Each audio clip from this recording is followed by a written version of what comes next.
me your dreams.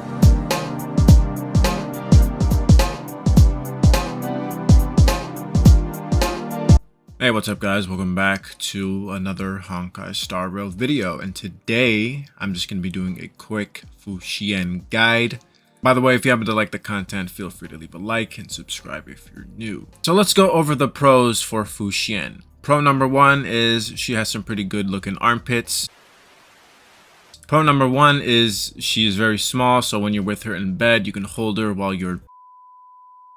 Pro number one is that she has some very great survivability. She's going to be very difficult to kill. She also keeps your team alive through her damage reduction, through her passive skill. And with her active trace, she'll be able to redirect 65% of the damage to her. Fu Xuan will also be able to provide crowd control resistance to the team, so you don't have to be worried about getting stunned or frozen, which means that she might actually work pretty well with Jing Huan. Although I don't use him, so I'm not 100% sure. Fu Xuan is also able to provide team-wide crit rate buffs to the whole team. And if you have her at E1, she'll be able to provide crit damage to the party. So her pros outweigh her cons. Her only con really is that she requires her ultimate in order for her to use her survivability. In other words, you need to use her ultimate in order for her to actually survive, because she only gets the stack that restores her HP whenever she uses her ultimate. Fu Xuan's skill basically activates this thing called the Matrix of Prescience. This will redirect 65% of the damage to Fu Xuan, and any allies under the Matrix of Prescience effect will have their HP and crit rate increased. Not only is she providing survivability, she's also providing a buff to whoever your DPS is. Fu Xuan's ultimate deals AoE quantum damage to the enemies based off of her max HP. This ultimate will also grant her a charge that basically restores Fu Xuan's HP whenever her HP reaches 50% or lower. And Fu Xuan will be able to hold a maximum of 2 charges. So this is basically how Fu Xuan will be able to restore her own health and how she survives in battle. For her passive talents, whenever Miss Little Fu Xuan is on the field, this effect called the Misfortune Avoidance takes place. Her allies will basically take reduced damage under this effect. This effect will stay in place until Fu Xuan dies. However, since Fu Xuan is basically unkillable,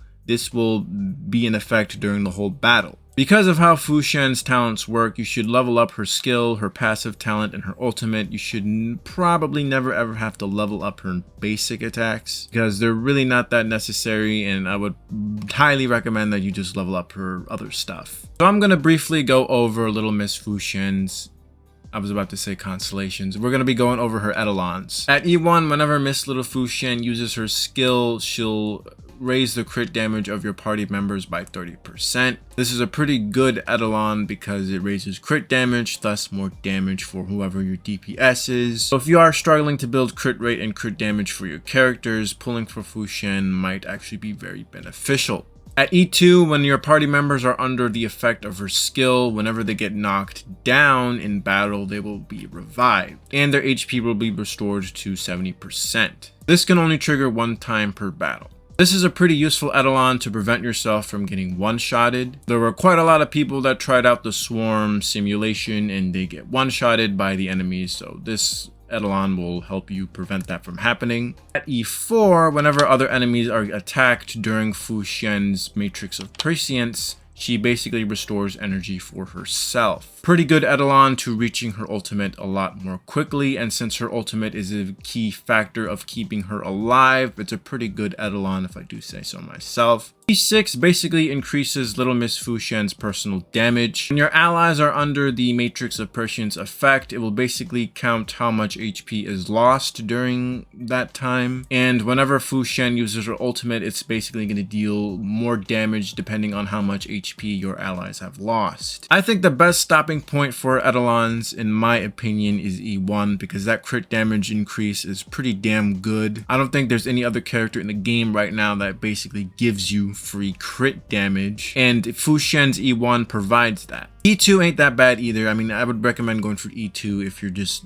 always constantly tackling the harder content of the game. So let's discuss Lightcones for our armpit goddess here. We obviously got the best Lightcone for her, the signature Lightcone. I think it's called She Already Shut Her Eyes. This Lightcone will basically heal the entire team. It'll also buff your damage, and it's also her signature Lightcone, so you can't actually go wrong with this Lightcone. Other options for a Lightcone is the Texture of Memories. This Lightcone makes Fu Xuan unkillable, since whenever she gets attacked, she'll get a shield, and if she has a shield when she gets attacked, the damage will be reduced. This Lightcone will also give her effect resistance. Landau's Choice is also a pretty good option, since it basically reduces the damage that the user takes. The wearer of it is also more likely to be attacked. So let's go over the favorite part of Honkai Star Rail, and that is the relics. Let's go over the main stats that you should, seek first. So for the body, you should probably go for HP, since Fu Xuan scales off of HP. The boots, you can either go with HP or speed, so she can go first. For the orb, you're either going to want quantum or HP orb, whatever works. And for the rope, you can either go with ER, energy recharge, or HP.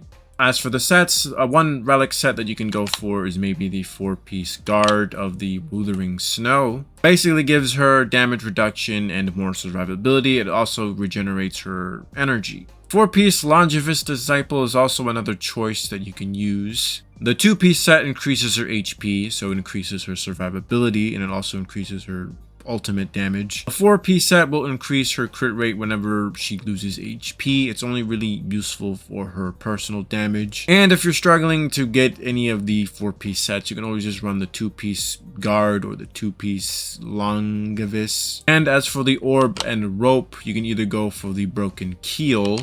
When the wearer's effect resistance is at 30% or higher, it increases your ally's crit damage by 10%. So if you do have Fu Xuan at E1, this basically increases the crit damage even further. Fleet of the Ageless will also work, since it increases the attack of your allies by 8% when your speed reaches 120 or higher. Now, as for best teams, I don't think that's really necessary, since the whole point of Fu Xuan is to keep your team alive. You can basically slot her anywhere and she will work. Also buffs your DPS, so she'll work anywhere. I don't think you really gotta be too worried about what team you place her in. So that's gonna be the end of this video. Let me know what you guys think. Any questions, concerns, let me know in the comments, and I'll see you guys later.